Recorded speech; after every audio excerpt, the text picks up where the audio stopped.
Moi, c'est Camille, disciple du prophète Kakou Philippe, l'unique et le seul vrai prophète envoyé par le Seigneur Jésus-Christ, en accomplissement du cri de Matthieu 25:6 et Apocalypse 12:14. Aujourd'hui, mon thème, c'est explication des prophéties. Matthieu 25:6 et Apocalypse 12:14. Bien, concernant les prophéties, je commencerai par Matthieu 25:6. Que dit Matthieu 25:6? Du milieu de la nuit, il se fit un cri, voici l'époux, sortez à sa rencontre. Bien, il est parlé dans Matthieu 25:6 de la nuit. La nuit ici représente l'Afrique noire. Donc, du milieu de cette Afrique noire, il y aura un cri qui dira, voici l'époux, sortez à sa rencontre. Parlant du milieu, nous savons que les 24 fuseaux horaires partent de l'Amérique à -12 jusqu'aux confins de la Russie à +12. Et que la Côte d'Ivoire, le Togo et le Ghana sont situés au fuseau horaire 0 degré.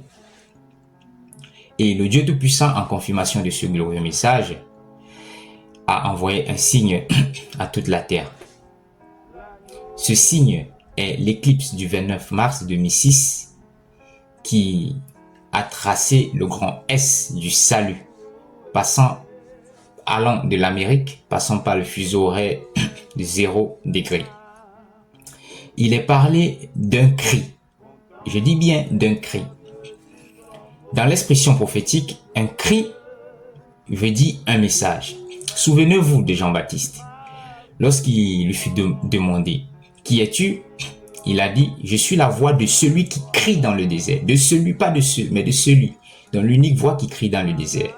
Je reviendrai dans le désert, je reviendrai sur le désert lorsque je parlerai d'Apocalypse 12:14. Donc, du milieu de l'Afrique noire, un homme s'élèvera de la part du Seigneur Jésus-Christ, le Dieu Tout-Puissant, et il donnera un message à toute la terre entière.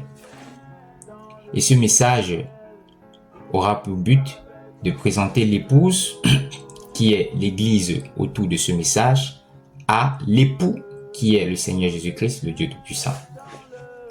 Voici ce qu'il en est de Matthieu 25:6, selon la révélation accordée à l'Église à minuit en cette génération. Bien, parlons d'Apocalypse 12:14.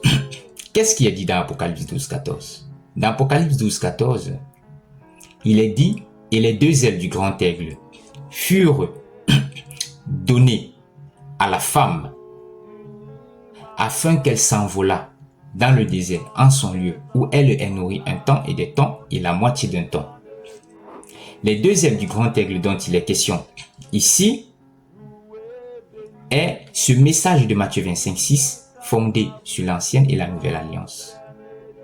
L'Ancien Testament et le Nouveau Testament. Bien, il est parlé de la femme. La femme ici est l'Église, vivante à minuit. Donc, cette femme, par le message de Matthieu 25:6, s'envolera dans le désert, qui est son lieu.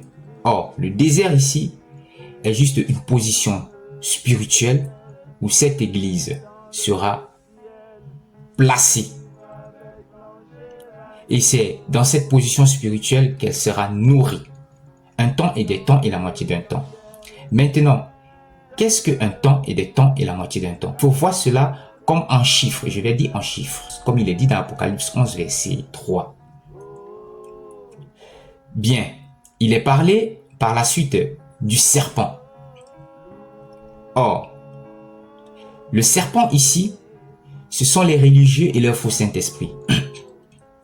Souvenez-vous très exactement du Seigneur Jésus-Christ dans son ministère en accomplissement d'Ésaïe 61.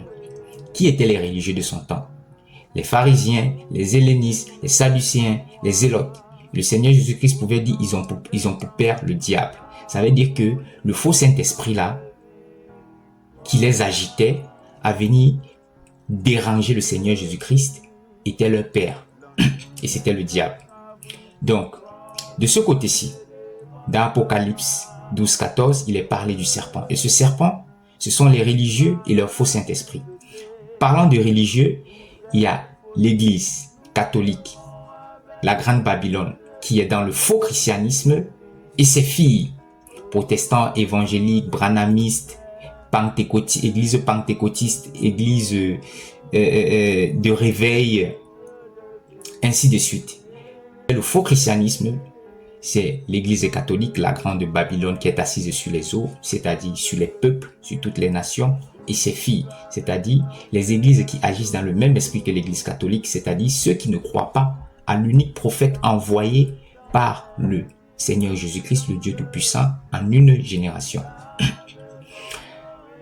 Après le faux christianisme, il y a l'islam. L'islam ainsi que ses divisions. Les salafistes, les sunnites, les wahhabites. Après, il y a le judaïsme. J'aimerais préciser quelque chose. Les religieux sont ceux qui ne croient pas aux prophètes vivants envoyés par le Seigneur Jésus-Christ, le Dieu Tout-Puissant. Ils croient aux morts. Et pour eux, ils espèrent y avoir la vie éternelle. Mais ils ne croient pas que Dieu puisse parler à un vivant comme eux. Pour eux,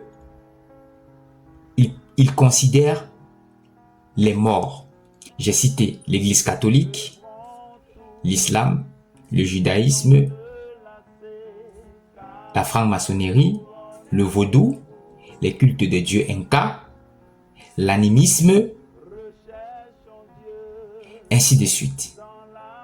Et ceux-là sont agités par le faux Saint-Esprit qui n'est tout simplement qui est tout simplement Satan. C'est-à-dire ces anges qui furent précipités du ciel lors du premier combat d'Armageddon.